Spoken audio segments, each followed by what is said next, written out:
Bueno, buenas noches, buenos días, buenas tardes, buenas noches para quienes nos están escuchando desde todos los lugares de la Tierra. Comenzamos con Luis, que nos cuente un poquito sobre cómo está Mercurio. No Mercurio, en general los astros, las estrellas del día de hoy. Bueno, ¿qué nos dice el ChatGPT? Astrológicamente hoy, 24 de febrero de 2026, Mercurio se prepara para un cambio importante. Hoy lo sentimos los tres. ¿Qué día? Vaya. Mercurio está a punto de entrar en su fase retrógrada en el signo de Piscis. Este movimiento oficial comienza el 26 de febrero y se extiende hasta aproximadamente el 20 de marzo, justo en solsticios, etcétera. Durante este periodo, en astrología se considera que Mercurio, el planeta que gobierna la comunicación, el pensamiento, los contratos, revisen sus negocios y sus matrimonios, los viajes y la tecnología retrocede desde nuestra perspectiva terrestre, lo que invita a la revisión, la reflexión y el replanteamiento de esas áreas. Hoy no está todavía oficialmente en retrógrado, pero ya se empieza a sentir la energía previa sobre nosotros. Mercurio está en el signo de Piscis desde principios de febrero, lo que da un enfoque más intuitivo, creativo y emocional al pensamiento y a las conversaciones, como la de hoy. Entonces, ese gran misterio que son los planetas y que en el tercero del Sol haya vida, hace que pensemos en que sí, parece que hay unas influencias que nos hacen pasar mal hoy, pero también hay otras influencias que nos están incomodando y, por decirlo, bajito. Yo creo que más que Mercurio. Que también tienen que ver con los contratos y con las relaciones con los contratos civiles, sociales. Con los pactos sociales. Con los pactos Exacto. sociales. Así que hoy vamos a decir que no es Mercurio retrógrado, sino que es el presidencialismo. Por ahí, ¿por dónde comenzamos? Bueno, tal vez la coyuntura, ¿no? No, pero incluso diría, porque como es un podcast que hacemos tres historiadoras, valdría la pena hablar de qué entendemos por presidencialismo. Tal vez una cosa más descriptiva al inicio y le vamos articulando, porque tal vez mucha gente no ha escuchado probablemente esto del presidencialismo. Y tampoco queremos decir que la figura del presidente o de la presidenta en sí mismo sea un problema, sino que ahora vamos a explicar a qué nos remitimos. Y sí tiene que ver por lo que acaba de pasar en este inicio del 2026 con estas reformas. Bueno, lo que ha pasado últimamente en cómo se hacen las cosas en este país, en leyes que vulneran la Constitución y que pasan con votos de la Asamblea, pero finalmente siempre hay una figura ahí que está pululando y que hace operativo la coerción, la presentación y que usa los mecanismos democráticos finalmente para operar.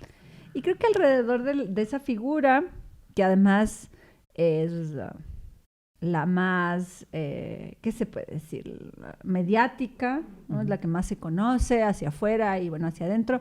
Podemos también hablar de cómo, por ejemplo, se redistribuyen los poderes entre lo local y lo nacional, que es una de las tensiones que hemos hablado continuamente aquí en este podcast y que a veces lo sentimos en carne propia, pero no lo entendemos necesariamente, ¿no? O sea, ¿cómo me afecta a mí una reforma presidencial vía decreto que luego se manda a la Asamblea para aprobación?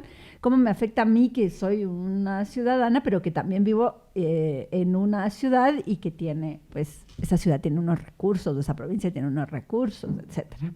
Tal vez ahí para contextualizar tal vez al público que nos escucha, que no es de Ecuador y no está subido en la coyuntura de las semanas finales de febrero, hacemos referencia a una ley que fue aprobada en el Ecuador sobre el uso del dinero de los GATS, ¿no? De los gobiernos autónomos descentralizados, que prácticamente pone en riesgo, ya no pone en riesgo, o sea, desmantela completamente los sistemas de protección social de los gobiernos locales, que es lo que finalmente ha quedado para resistir en alguna medida no sé si el neoliberalismo, habría que ver cómo le caracterizamos este periodo de gobierno, pero este continuo recorte al Estado, a las funciones sociales del Estado, y que finalmente se ha impuesto, sí, tal vez por una mayoría legislativa en este caso, pero una mayoría legislativa que más bien obedece a lo que diga el presidente. Y ahí está la lógica del presidencialismo, donde la no sé, el sistema de pesos y contrapesos no lo estamos viendo, ¿no? Ajá. Y me parece interesante este tema que se ha planteado en esta oportunidad porque yo recuerdo cuando tomaba clases en ciencia política, para que Luis me vea mal también esta vez. Hoy no lo iba a hacer, pero ya que Pero quiero. bueno, ya. Siempre se hablaba sobre esta descripción del Ecuador y ampliándolo mucho más, a veces de América Latina, como sometida al problema del presidencialismo, ¿no? Entonces, tal vez preguntarse eso, ¿por qué hay este problema? ¿Por qué no es el problema del presidente o la presidenta, sino de esta preeminencia que muchas veces raya en el autoritarismo de la figura que está gobernando uno de los poderes del Estado, el Ejecutivo? No Y todos yo los poderes. añadiría a lo que tú planteas, la falsa, y digo falsa porque es una abstracción que no tiene una correspondencia con la realidad, sino es más un discurso político de propaganda. Es algo ficticio. Algo ficticio, gracias Luis, de que presidente y gobernadores, presidente y alcaldes tienen un conflicto en el manejo de los recursos y en el manejo de los poderes. Creo que esto es importante de entender y a veces nos olvidamos cómo funciona el Estado, ¿no? Al final, yo plantearía en medio de todo esto que vamos a hablar hoy, cómo se ha construido históricamente la idea de la construcción del poder local en contra del poder nacional o viceversa. Sí, porque a ver, una de las cosas que se ha presentado en las últimas semanas es el descontrol, bajo una retórica, el descontrol de los gastos y de la ineficiencia fiscal. Claro, la idea de que esa idea, hay, ¿no? planteando como que esta posibilidad de que los GATS se administren o tengan competencias como educación, cultura, etcétera, Salud, es muy nueva. Y lo que hay que hacer es verle una perspectiva histórica. De hecho, el que es nuevo en ocuparse en estas funciones es el gobierno central. el gobierno nacional. Es decir, el municipio, antiguo cabildo, se encargaba de salud, se llamaba más del área de la beneficencia, el ramo de la beneficencia, se encargaba del abasto, se encargaba del aseo, o sea, muchas de las competencias que hoy básicamente el discurso del gobierno central está reclamando para sí como si fueran históricamente un asunto propio del Ejecutivo, han sido históricamente un asunto de los gobiernos locales que los gobiernos locales han tensado con el poder central cuando empieza él a tomar competencias también en esas áreas. Es que además si pensamos en los momentos de conformación de esto que ahora llamamos Estado nacional en toda su complejidad, la retórica y la propuesta, el proyecto de lo nacional recae en la existencia de los gobiernos locales. Lo que existe es la posibilidad del poder local, que luego se va, si ustedes quieren, aglomerando, se va juntando a el proyecto nacional. Obviamente no con tanta armonía en los primeros años, décadas del siglo XIX. Luego se va a volver más sofisticado, tanto que en el siglo XX, finales del siglo XX, vamos a tener ya primeras leyes de esa descentralización, ¿no? Como que la idea de la conformación del Estado tiene como dos caras, ¿no? Por un lado, el de homogenización y cooptación, ¿no? Es la idea de que tiene que haber una centralidad. En el modelo ecuatoriano. En el modelo ecuatoriano, que no es federalista, que es unitario, nacional. Pero por otro lado, el Estado tiene también unas funciones de universalización, como que tienes ese juego.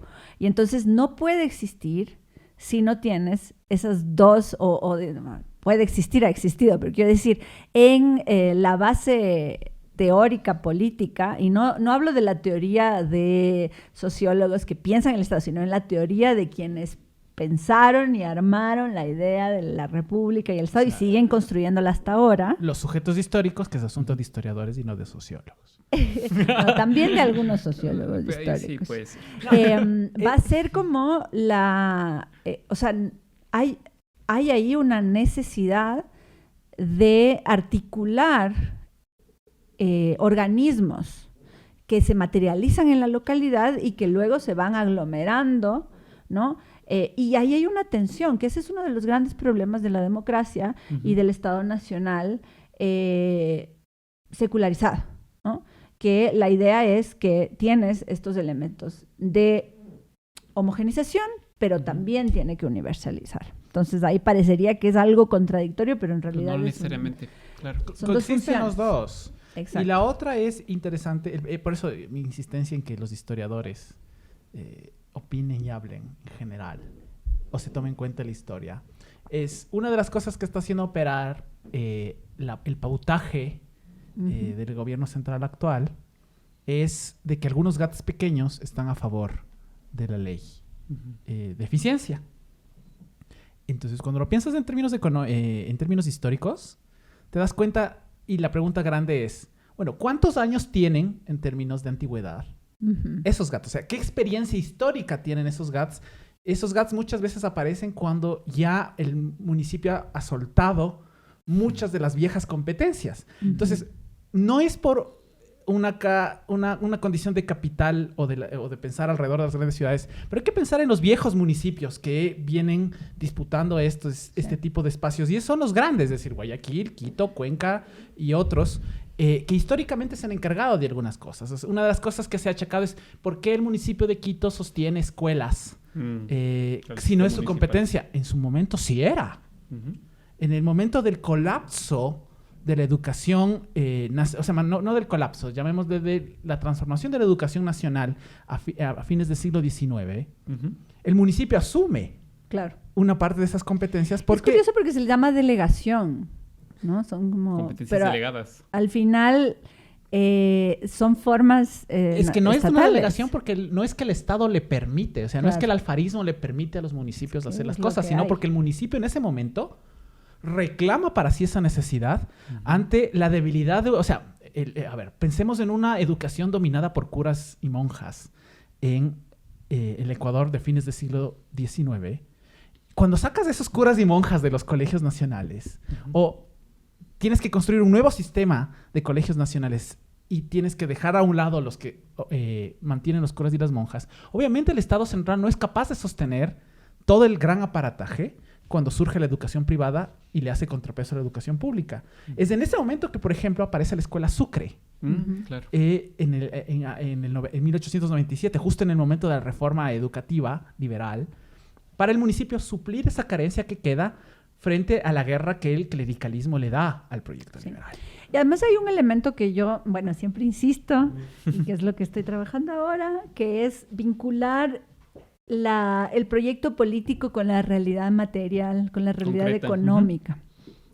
Porque por un lado tenemos un discurso de que estos gobiernos locales están usando un dinero de una manera o no, que les parece que tiene que ser eficiente, porque esa es la palabra que se usa en la nueva ley. Pero hay que mirar, y justo eso también podríamos analizar históricamente, cuáles eran los recursos que tenía el gobierno nacional y cómo se manejaban esos recursos en esa lógica nacional. Porque si ustedes se fijan, a veces es mucho más sencillo ejecutar en la localidad, para la localidad. Con el conocimiento de las necesidades reales, ¿no? Y además con algo que creo que fue especialmente sensible, bueno, siempre ha sido sensible el tema de la fiscalidad, y ahí es lo que Vivi sabe bastante bien, de cuál era el organismo que tenía capacidad recaudatoria. El Estado Nacional no. Claro. Sobre todo era a través de lo local, y por eso hasta antes de la Revolución Juliana también había la idea de la descentralización fiscal, porque no era simple, era un problema para pensar el fortalecimiento del Estado Nacional, pero al mismo tiempo era la única posibilidad que se tenía para una recaudación fiscal medianamente efectiva. Además, creo que habría que ver históricamente eso. En los primeros años de la República, bueno, el país absolutamente complicado por la guerra, porque además no había una legitimidad de un solo régimen o de un solo presidente, justamente. Eso es interesante, ¿no? De hecho, la tensión es cuando un presidente quiere imponerse sobre los poderes regionales, no necesariamente locales, pero llamémosle regionales en ese momento. Pero ese es el gran problema. Y, por ejemplo, no hay capacidades económicas, y lo que se está haciendo es recaudar con las vías de antiguo régimen a veces, o sea, antiguas, pasadas, y lo que se hace es ir, ¿no? Como cambiando algunas, estableciendo algunas prácticas republicanas más modernas, si se quiere, ¿no? Pero, por ejemplo, ahora que estaba yo pensando sobre el gran problema de lo local, lo regional, en el Ecuador, y las tensiones políticas que hay, porque la mayoría de trabajos que hablan sobre los conflictos entre municipio, gobernación y ministerios y presidente, ¿no? Y la representación de, por ejemplo, legisladores, senadores, etcétera, piensan en que hay una tensión política, que es verdad, existe. Pero, por ejemplo, en el siglo XIX existía un gran problema económico, que era que todos querían, de alguna manera, tener una participación política que se expresara también económicamente en la localidad, pero casi todas las tesorerías estaban condicionadas a la remisión de dinero guayaquileño. Claro. Que es un dinero local, finalmente. Y por eso hay tensiones, porque también, por ejemplo, cuando se pasa, en 1861 se pasa la idea de representación por número de personas, claro, y ahí está rompiendo la lógica que había antes, que era por... ¿Cómo estaba? Por departamentos, ¿no? Gran colombinos, ¿no? La herencia... A ver, seamos como un poco más adecuados en términos históricos. Los departamentos es muy de visión de Gran Colombia y de Bolívar y Sucre. Esos ese departamento que se dividía en una bifurcación de otros departamentos que asuman nuestra historiografía, depende de la bifurcación de las gobernaciones del tardo siglo XVIII. O sea, a finales del siglo XVIII se establecen como 3 gobernaciones que cuatro, si queremos ser adecuados, que fragmentan el espacio de la audiencia de Quito y que finalmente van a dar un cáliz o un color a los futuros departamentos regionales de la República, que es Quito, Guayaquil y Cuenca. Finalmente, si quieren, Pasto, Popayán, como un añadido adicional. Pero entonces, son estos poderes locales que están en pugna con el poder central y que el poder central tiene que entrar a negociar con las localidades. Yo igual insisto en que hay un problema también con la idea de decir poder central, porque lo hemos conversado un montón de veces, de que es como cuando se dice central, no necesariamente sabemos de qué centro estamos hablando. Sé que nos ayuda para ponerle palabras a las cosas, pero también hay que... o la pregunta sería, ¿por qué no decimos nacional? ¿No? Como, ¿por qué no decir poder nacional versus poderes locales o en tensión con poderes locales? Porque lo que hemos podido mirar es que existen varios centros. ¿Es el centro el presidente? ¿Es el centro Guayaquil? De hecho, el centro el ingreso del Ecuador. O por ejemplo, ¿es el centro el ingreso petrolero? A ver, es que el detalle de los centrales es interesante en términos de que te explica el siglo XIX la tensión de en dónde gira el centro. O sea, si bien se siente en Quito, pero ¿dónde gira el centro?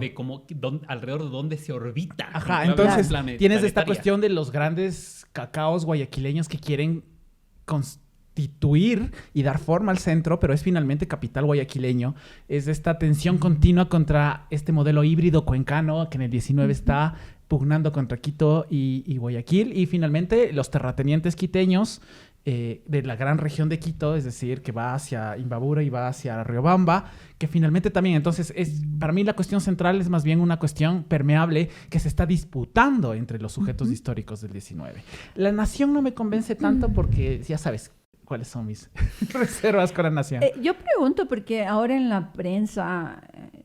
Bueno, la prensa no existe. En el YouTube, sí, no existe. En la televisión, el Boscan, bueno, y la opinión pública. La opinión pública, excelentes canales como BN Periodismo, etcétera, que también tienen otras visiones. Lo que vemos es esa idea, ¿no? Es el gobierno central versus el gobierno local. Y yo creo que acá hay que decir las cosas por su nombre. O sea, es el gobierno y el régimen neoliberal que tiene además una capacidad legislativa, que eso es interesante también, que trata de tensionar con los gobiernos locales porque son opositores. Sí, ahí entramos a la cuestión de que no son, condumio, ¿no? O sea, no son cajas vacías que se pelean entre sí porque el municipio... Medio ontológicamente, porque lo que son. El municipio y la nación se pelean, o el ejecutivo y los municipios se pelean. No, ahí hay que verlo y es lo que se ve. Hay una dimensión política que es la que da esto, ¿no? Y que es lo que hemos estudiado, me parece, en los últimos libros que yo he leído con mucha alegría, que ahora hay una bibliografía nueva, maravillosa, y estoy muy feliz por eso. Lo que estamos recuperando es eso. Es decir, hay unas facciones, hay unos intereses. Ya nos preguntamos como, a ver, ¿cómo se está construyendo la idea del bien común? Y tal vez por ahí entra precisamente el tema del presidencialismo, ¿no? Exacto. O sea, de que existe una figura que no es ni siquiera puede ser una persona, pero yo diría hay un proyecto político-económico detrás que usa... El régimen. Claro, es la hay dimensión varios del proyectos, esa es como la aclaración que hay que hacer. O sea, la historia, sobre todo del 19, por eso yo prefiero centrar para el 19, nacional para el 20, es como... Hay la tensión entre varios proyectos políticos de qué es esta figura del presidente, qué ocupa el presidente, qué ocupan los poderes del Estado, cómo tiene que delinear estos estados nuevos en el siglo XIX, las funciones del presidente, las funciones del legislativo, las funciones de la justicia. Entonces... Y por eso todavía, sobre todo en el 19, hasta que será el primer tercio del siglo XX, que sigue habiendo con fuerza la idea de una posibilidad de un régimen federal. Porque luego es como que un poco se diluye y cada cierto tiempo vuelve a aparecer. Pero yo recuerdo que en la Juliana es el último momento donde aparece así con fuerza la idea de algo federativo. Sí, igual a mí me parece que ya a mediados del 19, como la idea federativa se va a volver más una intención de redistribución de los recursos y de los poderes. Es como tanto que, a ver, o nos dejan hacer a nosotros en el municipio, que es un poco la idea de descentralizar, porque además tienes esta tensión, ¿no? Como, por ejemplo, a los primeros gobiernos, sobre todo al de Flores, se le dice que era, de Juan José Flores, que era el gobierno centralista, que lo que buscaba era centralizar. Y claro, uno de los grandes problemas que no tiene solamente Flores, sino casi todos los primeros gobiernos que construyen República, es qué voy a hacer con los consejos municipales, con los cabildos o con los poderes locales, ¿no? Sí, de hecho, perdona que te interrumpa, depende, en cada lugar el cabildo y los poderes locales van a tener distintas relaciones, pero es un tema que no le corresponde solamente a una figura con nombre y apellido, sino que es un problema de la República. Claro, tan histórico, ¿no? Finalmente. Exactamente. A ver, y creo que tenemos que ser muy como claros en que lo local, estos poderes locales que entran en disputa no se limitan al cabildo primero y después al municipio. Por ejemplo, tenemos en el caso de la beneficencia que el grupo de notables que se hace cargo primero de las juntas de beneficencia y después de la asistencia pública son los que están tensando con el Ministerio de Previsión Social, ministro que integra el Ejecutivo, cómo se maneja el área de los huérfanos, cómo se maneja la salud, cómo se manejan las discapacidades, claro, los sanatorios, etcétera. Es decir, las localidades tienen sus maneras de organizarse en términos muy amplios y plurales a lo largo del siglo XIX y del XX. Eso es como muy Y algo claro. que es importante comprender es que si bien la tensión entre lo nacional y lo local se da en la esfera del proyecto, del horizonte de futuro, del discurso, de la narrativa, el municipio es parte del Estado. Eso es muy interesante porque ahora yo he visto, y creo que todas hemos leído, escuchado, que es como Estado versus municipio. Y es como, pero si el Lo uno municipio es es Estado parte local. del Estado. Y esto es tan potente porque es un discurso de manipulación que usa el mismo presidente, ¿no? Para decir, como, señor, tiene que ir a entender teoría del Estado. Por eso hay que elegir personas que o tengan ganas de leer, porque yo creo que se puede elegir un espectro amplio de profesiones y de Hay gente curiosa que quiere leer. pero por lo menos leer cómo funciona el Estado. O sea, esto es un tema de redistribución de organismos y de fluido de poder y de recursos que va a tener un impacto enorme en, primero, cómo recibimos lo que nosotros aportamos como ciudadanos y contribuyentes, cómo recibimos en nuestra vida cotidiana, en el día a día, porque les aseguro que si el Estado nacional, o el gobierno, sus ministerios, pudieran invertir, por ejemplo, en salud, no tuviéramos tanta... no sé, las autoridades municipales también. Y provinciales. Perdón, tienen toda la razón. También están tan opuestas y como con tanta pasión, y creo que muchos ciudadanos estamos en lo mismo, peleando porque los ministerios, el Ejecutivo, ha descuidado absolutamente su función redistribuidora. Claro, ahí justo quisiera decir dos cosas que me parecen importantes. Lo primero, que antes de que se me olvide, sobre esto que decías, Vivi, esto es un conflicto, pongo igual entre comillas del conflicto, no le tenemos miedo al conflicto tampoco. Hacemos conflicto nosotros Hacemos conflicto, también. pero es algo constitutivo de la República, esta relación entre lo que se está construyendo como nacional y los poderes realmente existentes, más consolidados, históricos en lo local.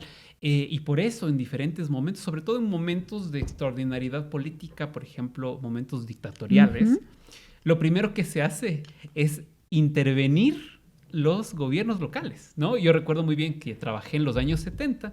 Primera cosa Trabajó que hace... los años sobre 70. los años 70. Perdón. No está tan viejo el Fer, por si acaso. Sobre los años 70. Lo que hacen los gobiernos militares de la década es intervenir, los gobiernos provinciales y locales para anular la oposición política y establecer personajes tal vez unos más técnicos, otros más bien alineados con el proyecto, o que finalmente no terminan de ser problemáticos y los mantienen en el poder. Y hay estas intervenciones, claro, autoritarias. Sixto Durán Ballén, dígase. Claro, a él lo mantienen siendo alcalde de Quito, lo mantienen durante los gobiernos militares de los años 70. Pero, por ejemplo, hay otros momentos en donde esta intervención abre cosas. Ya creo que lo tratamos en el episodio sobre la Juliana, pero es la Junta Provisional de Gobierno la que, al intervenir los gobiernos locales, permite por primera vez el acceso de mujeres a los consejos municipales. ¿En qué año? En el año 25, en los meses de septiembre y octubre de 1925. Las primeras mujeres llegaron a ser concejalas en varios cantones del país. Pero eso es lo primero. Hay una relación constitutiva de la República, esta tensión entre lo que se construye como nacional y lo local. Y lo segundo, que me parece también importante con lo que decías, Vivi, es pensar cómo en la historia del siglo XX, la última década del siglo XX, las consecuencias del ajuste neoliberal, que recortó las posibilidades del Estado de otorgar servicios, de garantizar derechos, lo único que le pudo hacer medio frente fueron los gobiernos locales, ¿no? Y de ahí nace, sobre todo en los últimos 5 años de los años 90, esta idea del municipalismo, que era el que sostenía la vida frente a los recortes del Estado nacional neoliberal. Entonces... Por ejemplo, yo recuerdo perfectamente, yo tuve mi infancia en este gran momento neoliberal. Y digo grande porque...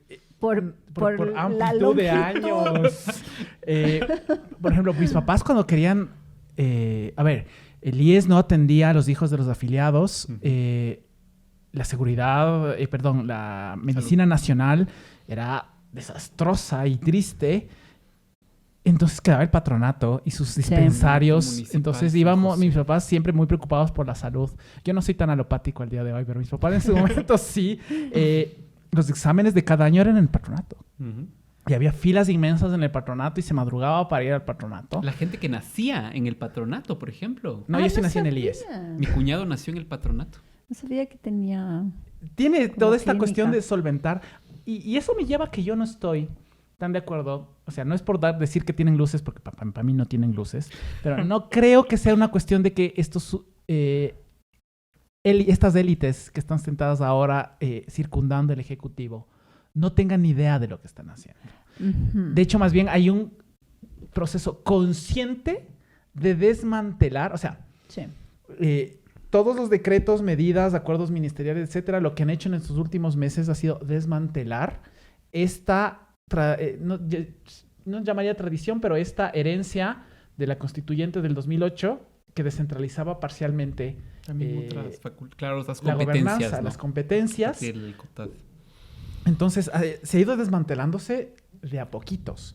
Y ese desmantelamiento no es que queda ahí nadando, sino que se la ha entregado al gobierno central, un gobierno central que no atiende esas áreas, pero que finalmente se las entrega. Es que además, debajo de todo esto está el manejo del presupuesto. Exactamente. Y señores, señoras, el presupuesto lo hacemos nosotras con nuestras Si se ponen a ver, la gran nuestro mayoría trabajo. del presupuesto general del Estado viene de la cuestión fiscal tributaria interna, no viene de la riqueza que genera el capital burgués ecuatoriano.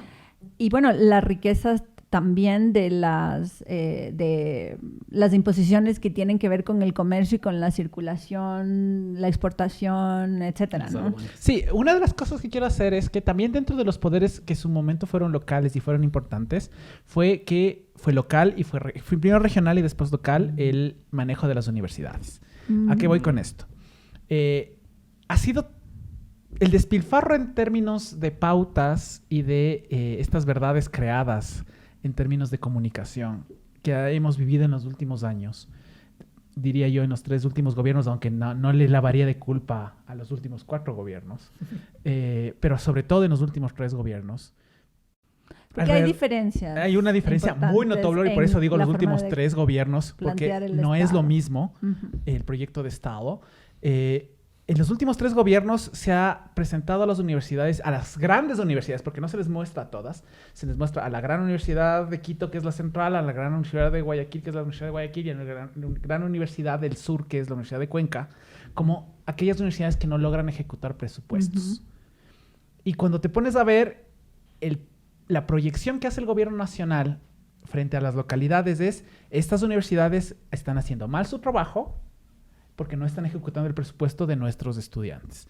Y cuando te pones la camisa y trabajas dentro de las instituciones públicas, en este caso de las universidades públicas, te das cuenta que es el Ministerio de Finanzas el que les vota los procesos de compras públicas a las universidades, la que les hace fracasar en la ejecución presupuestaria y que después es el mismo gobierno nacional para reducir presupuestos el que dice es que el problema es que ellos no han ejecutado.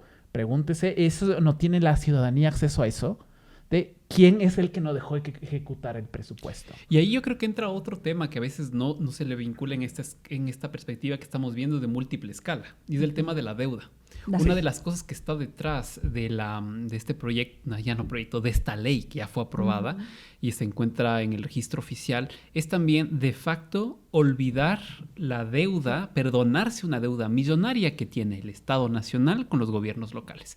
Y ese no es un tema menor, porque si uno revisa el estado de la deuda pública interna y pública externa, las cifras son terribles. Son terribles, porque tiene que ver precisamente con cómo, ahí yo creo que entra la dimensión del régimen y del proyecto político. Claro. Cómo además hay, y ahí diría también una mentalidad neoliberal, de hacer público los daños y privatizar las ganancias. Esta es una ley y esta pugna contra los gobiernos locales, que es algo histórico, pero creo que en el momento que estamos viviendo se ve lo sensible que es, muestra esa mentalidad neoliberal. O sea, es como que la deuda, por ejemplo, al que se me viene también a la cabeza con todos los problemas de violencia e inseguridad que se viven en el país, ahí sí es problema y culpa de los gobiernos locales, ¿no? Y ahí se les lanza la pelota, pero el logro de sostener estos sistemas de protección que son diferentes de acuerdo a la escala de la ciudad, no se los reconoce tampoco. Se me ocurre, como ejemplo, y hoy estamos bien coyunturales, pero es que también uno está viviendo existe la historia del tiempo presente. Se me ocurre el problema de la recolección de la basura. Sí. Que además el otro día estaba en el banco y había una señora que hablaba y decía, ay, es que qué bestia, está carísimo porque ahora nos están cobrando desde el municipio y no sé qué. Y claro, es una táctica que funciona muy bien porque el gobierno nacional elimina la posibilidad de que se cobre por la función nacional y los municipios tienen que resolver el problema real de que se me va a acumular la basura. Y entonces tengo que cobrar. Ahora, la tasa, cuando era nacional, se dividía por el número de personas a nivel más amplio, una demografía mucho más amplia, y entonces pagabas menos. En cambio, si ya lo divides al sector de municipio, de cantón, de provincia, esa tasa se divide en menos personas y entonces sube el precio de la tasa. Pero claro, el problema es el alcalde porque no lo hizo bien. Es como están resolviendo relaciones con el gobierno nacional. Están resolviendo un problema. O sea, a mí me parece que es muy decidor el ejemplo de la basura porque además hay una materialidad que no puedes dejar que la basura, el alcalde no puede enojarse y decir, bueno, a ver, entonces allá, porque además son representantes funcionarios de la sociedad. Lo que yo quizá puedo cuestionarle a los alcaldes en términos de la tasa de recolección de basura es que yo siempre creí que lo que a quien debe grabárseles al propietario. Yo sí quizá un poco más extremo en eso. O sea, quien es propietario paga la tasa. Procede a ponerse jacobino. Cosa que celebramos. Pero el tema de la propiedad es re importante porque esa es una de las polémicas con respecto a la redistribución de los recursos. En el siglo XIX lo que se intentaba era, desde los albores, para usar la palabra, albores de la República, se trató de, porque además es una idea liberal, de poner impuestos a los propietarios, o sea, la renta. El impuesto a la renta era o a la profesión, era una cuestión que se intentó poner varias veces. Recordemos 1843, por la ley de los 3 pesos, que lo que se buscaba es que no solamente pagasen la población indígena que todavía mantenía el tributo por ser indígena, tributo colonial, contribución indígena se llamaba en ese momento, y lo que se plantea, siguiendo el estilo liberal hispanoamericano de esos primeros años, era, bueno, tendrían que pagar todos, ¿no? Los impuestos progresivos que se le llaman, ¿no es cierto? Y bueno, se levantó Raimundo y todo el mundo con asesinatos en haciendas y con un buen caos, que fue interesante porque por un lado había gente, puede ser clase alta, que estaba preocupada de comenzar a ser, ¿no es cierto?, censado por la propiedad, porque eran grandes terratenientes, pero también artesanos por su profesión, y en medio de esta síntesis de, ¿qué sería?, de demandas y pasiones, también se juntaron otras como la injusticia de que solo la población indígena pagara y que no pagaran, y que los hacendados estaban cometiendo una serie de, tácticas terribles con los indígenas conciertos, porque les decían, nosotros estamos pagando el impuesto y entonces ustedes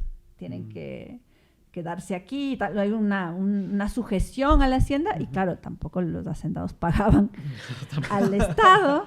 O sea, y entonces si ustedes ven el nivel de complejidad de las relaciones que hay, yo creo que sí es importante a la era del pensamiento simple, pongámosle complejidad. Más condumio, un ratito, y no por ser así intelectual, no, es como somos ciudadanos. Y la historia siempre tiene respuestas. O vamos a tener preguntas, que es lo que, que queremos, ¿no? Y entonces yo creo que sí es importante, creo que el tema de la deuda y la redistribución es interesante porque, por ejemplo, en el siglo XIX, los municipios tenían recursos propios, por eso se llaman los propios, ¿no?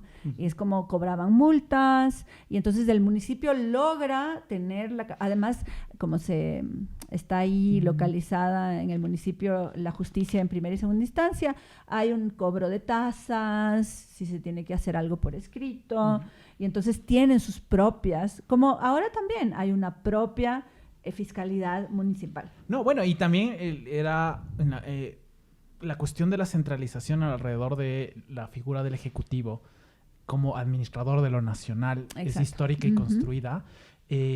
A pesar de que existieran estancos, que es algo de lo que nos ha hablado Vivi en otros momentos, los estancos se destinaban específicamente a las localidades en las que se producía o se cobraba. ¿A qué voy con esto? Cuando miras la manumisión de esclavos de mediados del siglo XIX, nuestras repúblicas siguen en términos de propiedad con propiedad sobre personas, que es algo que tratan de resolver en las primeras décadas.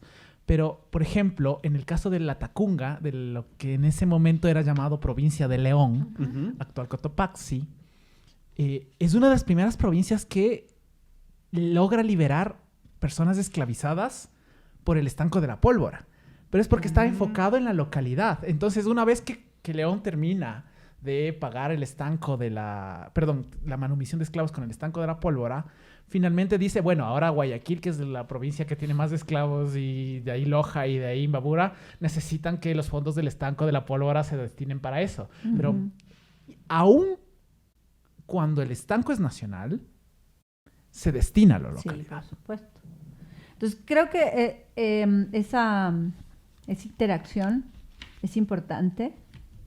Sí, no, por favor, Vivi, es que hay una cosa que nuestros queridas lectores audiencia nos está escuchando. A ver, también escribimos mucho, así que nos leen. Ha escrito mucho últimamente el jefe. Es que justo traje un libro para cuando pensamos en esto, que es el libro de las actas del primer Congreso de Municipalidades del Ecuador de 1941. Que además tiene un precioso mapa del Ecuador con la colita que le con la colita, sí, antes de ser cercenado, porque además en el marco de la guerra con el Perú, ¿no? Entonces las actas se publican el año siguiente, justo antes de la publicación del protocolo de Río de Janeiro. Y hay una sección donde están los acuerdos de esta primera reunión entre consejos municipales. Y unas cosas que a mí me llaman mucho la atención. Primero, recordando esto que ha mencionado Vivi y Luis sobre cómo estos poderes locales son la base de la república, hay un acuerdo, y solo voy a leer la parte del acuerdo. Dice: el primer Congreso de Municipios Ecuatorianos acuerda reiterar su respeto a la independencia municipal establecida en todos los países cultos y en nuestra Carta Política del Estado, recordar a todos los municipios la sagrada obligación que tienen que hacer respetar dicha independencia, que fue la base de nuestra independencia política, y de evitar por todos los medios que se atente contra ella. Dado en la sala de sesiones del primer Congreso de Municipios Ecuatorianos en Quito a 11 de octubre de 1941. ¿No? Entonces, para que se vea, digamos, esa conciencia que había en ese momento, y creo que todavía existe, de reconocer la importancia y el lugar que tienen las municipalidades. Y ver, por ejemplo, otra cosa que me llamó la atención para entender esto que decía Luis, ¿no? Estas competencias que no es que se atribuyen ahora porque les da la gana, sino porque eran lo que sostenía desde estos mediados la primera mitad del siglo XX. Y dice, acuerda señalar obligatoriamente, aquí tal vez sí leo el considerando, dice, que es un deber de las municipalidades atender de preferencia con sus rentas a la formación de los futuros ciudadanos de la patria, y que esto no es posible si se descuida dolosamente el problema de la niñez. Acuerda señalar obligatoriamente el 20% de sus rentas a la creación y mantenimiento de casas cunas, asilos de protección de menores y parques infantiles. Alcanzar del Honorable Congreso Nacional la creación de un impuesto de hasta el 1% sobre toda clase de capitales que excedan de 50,000 sucres, impuesto que será destinado obligatoriamente en su totalidad al antedicho objeto. Pedir asimismo al Honorable Congreso Nacional que disponga que el anterior impuesto ingrese directamente a las cajas municipales del cantón cabecera de provincia en que el gravamen se recaude, y mientras este proyecto sea ley, recomendar a las corporaciones municipales señalen en sus presupuestos el 20% de sus rentas a fin de convertir en realidad el anhelo de los municipios de la República en beneficio de la niñez. Dado en el Salón de Sesiones del primer Congreso de Municipios Ecuatorianos en Quito a 11 de octubre de 1941. Entonces creo que es un acta que habla lo que estamos discutiendo en este momento. A ver, sí, y lo que nos lee Fer me hace pensar, primer punto, que es importante el poder municipal en términos de poder local, que administra en muchos casos rentas locales y rentas nacionales, porque responde a las necesidades disímiles que tiene la territorialidad, por un lado. Es decir, no son las mismas necesidades que se plantean en Quito que se plantean en otro espacio. Y por el otro lado, que en una visión histórica tienes que ponerte a pensar que muchos de los proyectos que se llaman los grandes emblemas nacionales, si te pones a ver la cuestión presupuestaria, por ejemplo, los hospitales, las escuelas y colegios nacionales no se sostienen cuando vas a ver los presupuestos si es que el municipio no está dando su cuota para sostenerlas. Es decir, los colegios tienen becados y tienen pagos de docentes que salen de las arcas de los gobiernos locales, generalmente a lo largo del 19 y por lo menos la primera mitad del 20.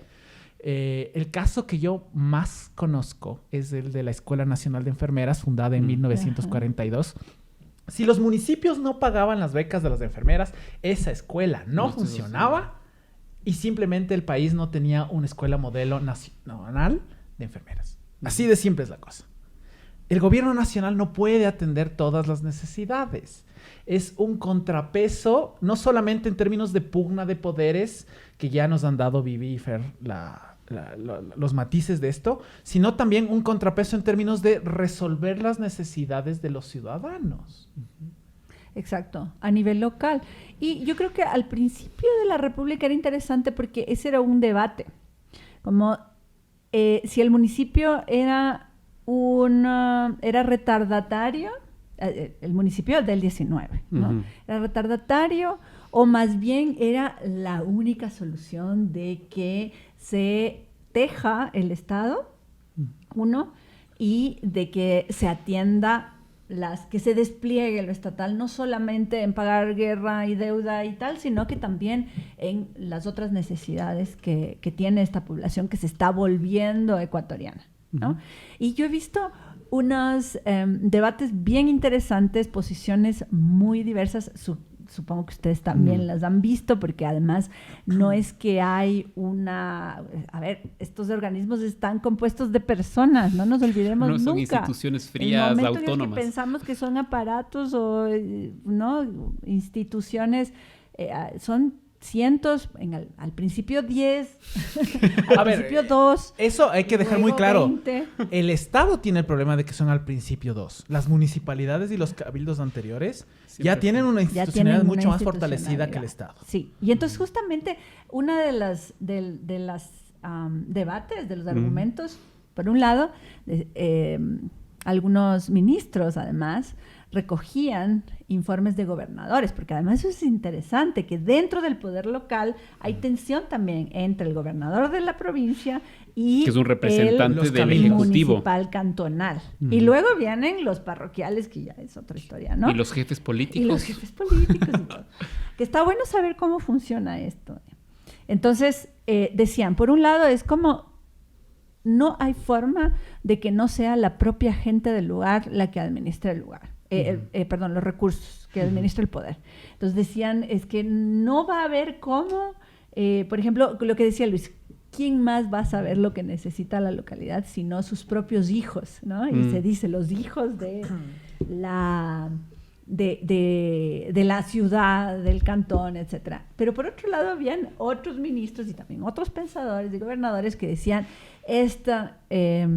la función del municipio, porque además tenía funciones de gobierno, eso hay que decirlo, y de justicia, en esa transición, y entonces decían, es retardatario porque hace que no se construya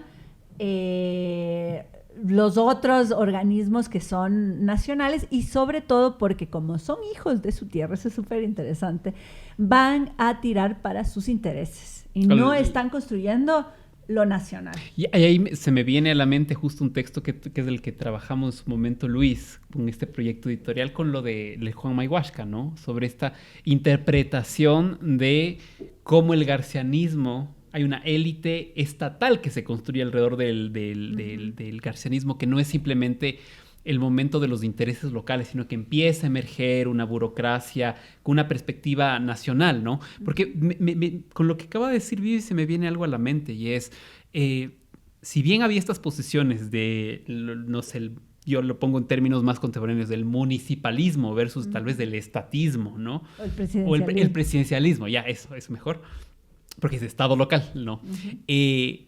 Tal vez no es ni lo uno ni lo otro, sino es de entender que hay esa complementariedad, y que cuando ha habido esta complementariedad, pues quienes somos ciudadanos creo que salimos beneficiados de aquello, de un diálogo en igualdad de condiciones, con una perspectiva clara de que lo más importante es el bienestar de la ciudadanía en las diferentes escalas y todo. Eso es posible. Ha habido, creo que, momentos en donde ha habido este tipo de diálogos, tal vez no se sostienen mucho, pero no es lo uno o lo otro. Sí, a ver, el detalle está en que por un lado está el diálogo y la negociación, porque también además del diálogo hay de negociación. Y la pregunta es, ¿quién siempre rompe eso? ¿Quién rompe el diálogo? ¿Quién rompe la negociación? Y es quién ocupa el poder presidencial. Bueno, eso habría que verlo. Mira, generalmente, ¿quién se termina devorando en términos... Yo hablo en términos de los modelos constitucionales que alguna vez nos pusimos a pensar, Fer y yo. Es generalmente el proyecto nacional encarnado en términos de una figura presidencialista. Cuando miras, por ejemplo, la Constitución del 69 y cómo se come la descentralización del 61... La de 78, la de 1906 que pero se come, no duran. La del 97. No duran, exactamente. O sea, ¿me entiendes? Pero finalmente rompen. La más centralista del 19 es la que además se le llamó la Carta de la Esclavitud.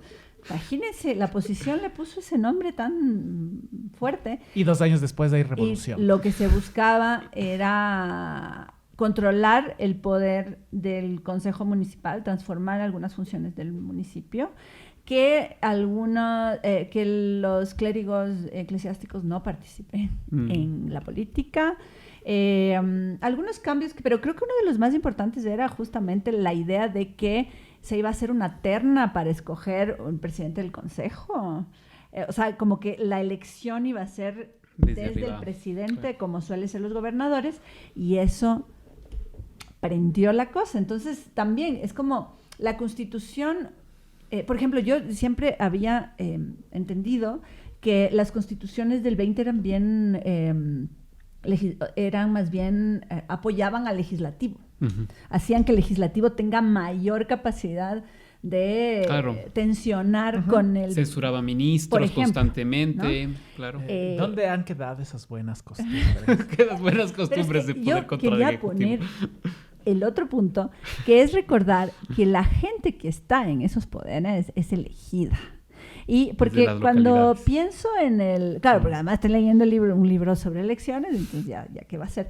Pero no es casual tampoco, o no es coincidencial, quiero decir, sino que el municipio hasta 1920 se elegía todavía como corporación, ¿no?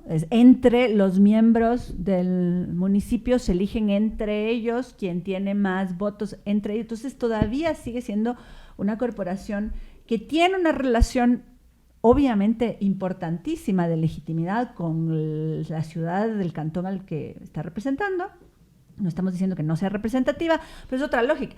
A partir de 1920, no me acuerdo el año exactamente, 24, no me acuerdo. Sí, cuando le eligen a Jacinto Gijón. Son las primeras elecciones generales a alcalde. Entonces, yo sí creo que es interesante entender eso, porque, por ejemplo, los gobiernos, además hay unas lógicas interesantes, ya dije muchas veces interesantes.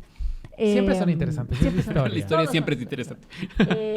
Por ejemplo, el alcalde se elige, los alcaldes se eligen las juntas los jefes de las juntas, pero los gobernadores son puestos, ¿cierto?, por el Ejecutivo. Claro, son representantes del Ejecutivo en el territorio, ¿no? Y entonces, yo digo esto porque es bien interesante, habría que estudiar a largo plazo, pero el comportamiento electoral de las seccionales municipales y de la provincia, de las prefecturas, porque eso también desde es el 41, particular, que hay prefectura en Guayas.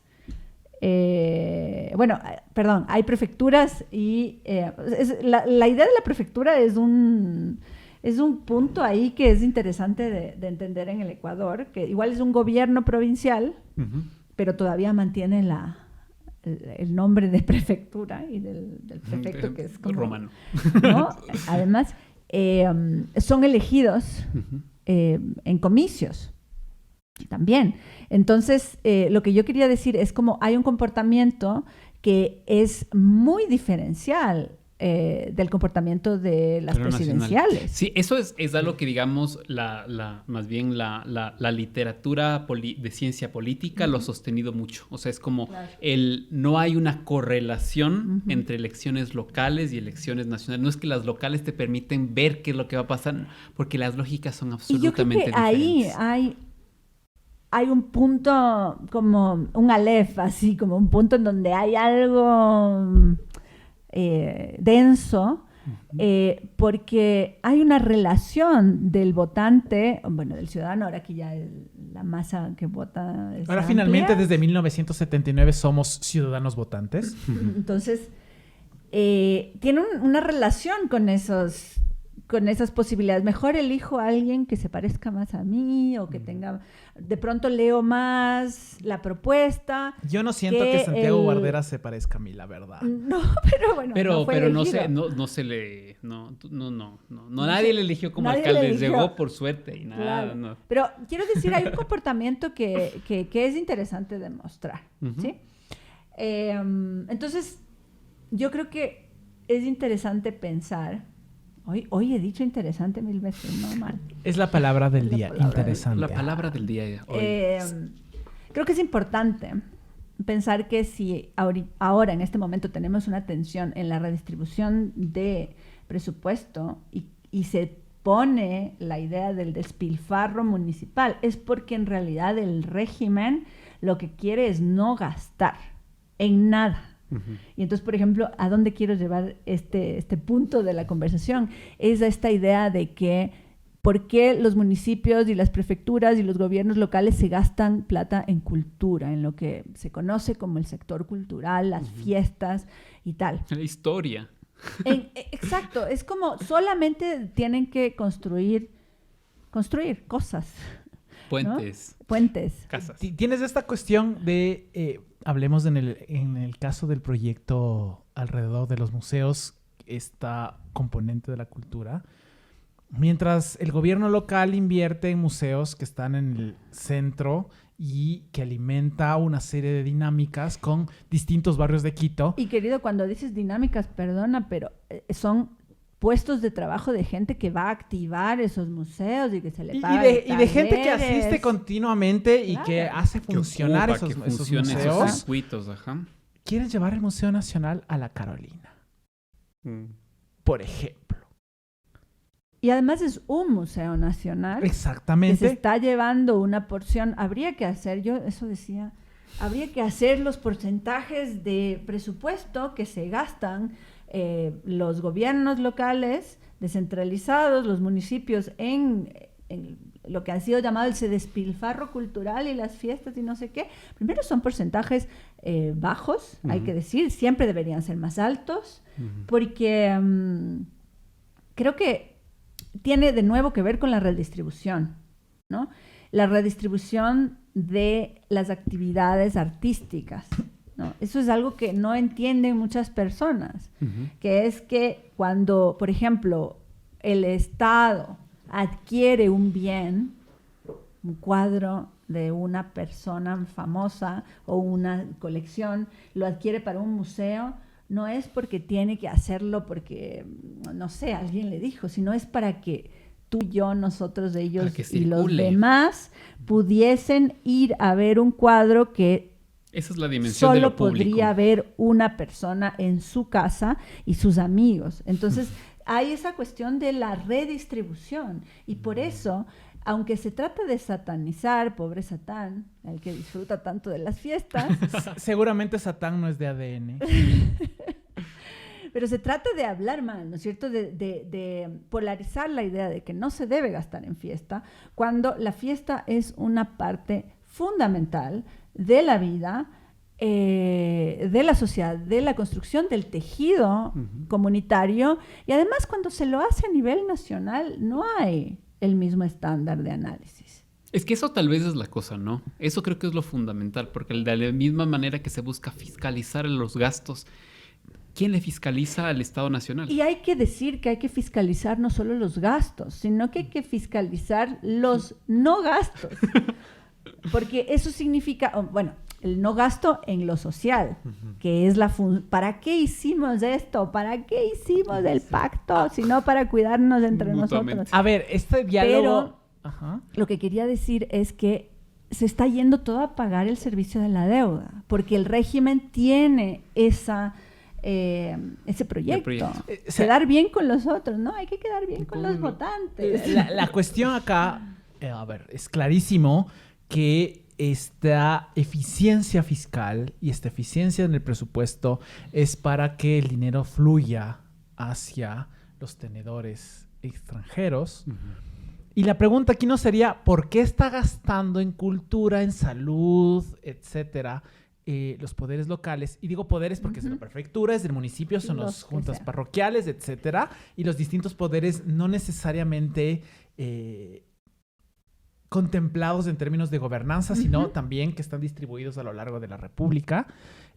Sino, ¿cómo hacemos que vaya más allá de los dameros de las ciudades y vaya a una gran cantidad de espacios que no necesariamente tienen en primera instancia? Bueno, Quito tiene una tradición de llevar fuera del damero la cuestión cultural, la cuestión de salud, etcétera. Pero ¿cómo hacemos que de verdad sea efectivo esa ampliación del acceso de la población claro, y que no sea a los solo servicios? Desde el gobierno nacional, que además sabemos que usó todos los recursos nacionales para hacer campaña, porque eso además creo que estuvo por lo menos presentado en el Consejo Nacional Electoral como una es clarísimo, de las infracciones. Hasta este sentido, ¿cómo dejamos que aquello que no nos están dejando o que no nos quieren dejar invertir en las localidades? Y digo localidades porque cada municipio puede hacerlo, que no lo haga uno o no lo haga otro, ya es cuestión del proyecto que tenga en términos de localidad. Proyecto local, claro. Ajá, que también hay proyectos locales.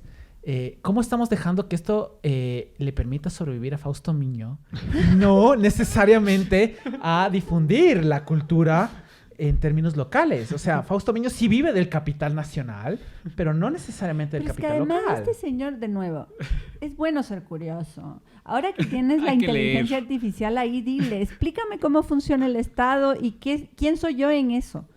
O sea, no es que los artistas no deben vivir del Estado. A ver, eres ciudadano y pagas IVA en todo. Y pagas renta y pagas eso. O sea, que el señor para su presentación no tenga que pagar 12%, 15% ahora de IVA. Es por la negociación de sectores culturales importantísimos que exigieron que así se haga la ley. ¿Qué irás?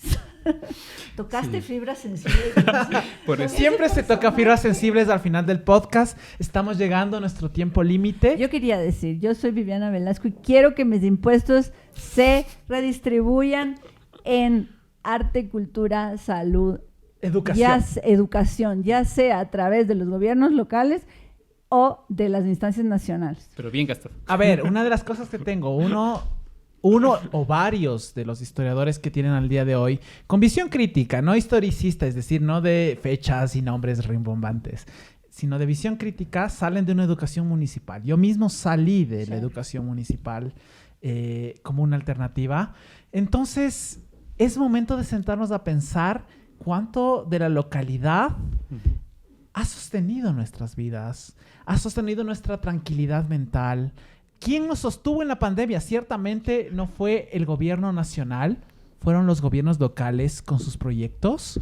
Entonces, no es Mercurio retrógrado, es La faustomización de la cultura. El presidencialismo. No Nos puede vemos decir. la próxima. Gracias por escucharnos. Gracias a Chao. Diego Minda, A nuestro seguir productor, que está luchando. aquí siempre escuchándonos. Nos vemos en siguientes episodios. El próximo mes.